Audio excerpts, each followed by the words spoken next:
One more on the Russian-Ukrainian crisis. Does the Biden administration recognize or acknowledge that any incursion or invasion by Russia against Ukraine could trigger a dominoes effect on so many issues? I'll name some examples. China against Taiwan, Iran and its proxies, North Korea and its ballistic missiles against South Korea and Japan, Venezuela, Cuba and their authoritarian suppression tactics and moves. So Ned, the whole world is watching what the U.S. is going to do to stop Russia. How do you comment on this? What was the last part? How do you comment on this? Is the Biden administration aware of how critical the whole world is watching, just like what happened in Afghanistan? And then some reports are saying that Russia are taking a page of what happened in Afghanistan and moving against Ukraine, or could move. So now if they did that, all of this dominoes effect could happen. Well, before I get to your broader question, I do want to address the last part of your question, and that is Afghanistan. I have a hard time understanding how it is that putting an end to a 20-year military commitment where the United States spent billions upon billions of dollars every year, where thousands of American troops, at one point tens of thousands of American troops were stationed, where there was a NATO commitment, where thousands of NATO troops were stationed for many years, taking casualties, enduring the loss of life, with an open-ended military commitment. How were that still to be the case? How we would be better strategically positioned to take on what we're seeing now from the Russian Federation. The president was clear when he made his announcement that we would be putting an end to our military engagement in Afghanistan, that part of the reason that we were doing so was not only to prevent another generation of American service members or NATO service members from fighting and potentially dying in Afghanistan, but to allow us to focus on the threats and the opportunities of the 21st century. And so as we take on this Russian aggression, as we seek to engage on this path of defense and deterrence, that is precisely what we are doing. So I just wanted to address the point about Afghanistan. I think the point is the administration appears to have turned its back on its allies there, and many people saw it as such. Maybe allies are concerned that that might happen now.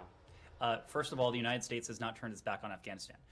You have seen us consistently partner with and demonstrate our enduring commitment to the people of Afghanistan. And we've done that in any number of ways. I need not run through them right now because we do this consistently. So anyone who is taking any lesson other than the fact that the United States felt it was time to put an end to what had been an open-ended military commitment where thousands upon thousands of American troops have fought and thousands had died, and same for NATO as well, sapped the United States and our NATO partners of billions upon billions, trillions over the course of 20 years.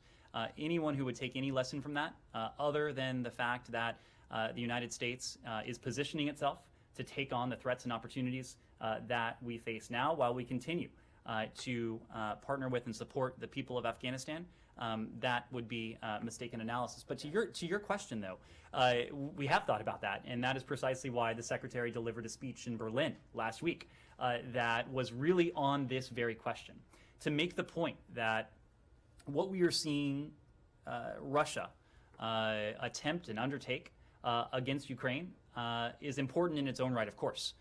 Ukraine is a close partner. We have close friends in the Ukrainian people. But in some ways, this is as important as Ukraine is, even bigger than the question of a conflict, Russian-produced conflict between Russia and Ukraine. This is about what should be the inviolable rules of the so-called rules-based international order. What should be the inviolable rules that for the past 70 years since the conclusion of World War II has protected and really allowed unprecedented levels of security, of stability, of prosperity. That includes in Europe, but it also includes in areas well beyond that. And of course, you hear us talk about the rules-based international order, not only in the case of Europe, and what Russia is doing to undermine it, but in other regions too, notably the Indo-Pacific, where we have similar concerns about what certain countries have also sought to do, to undermine, to erode that rules-based international order. So it is not lost on us that the Russians and the implications of what they're doing, as important as they are for Ukraine, go well beyond Ukraine.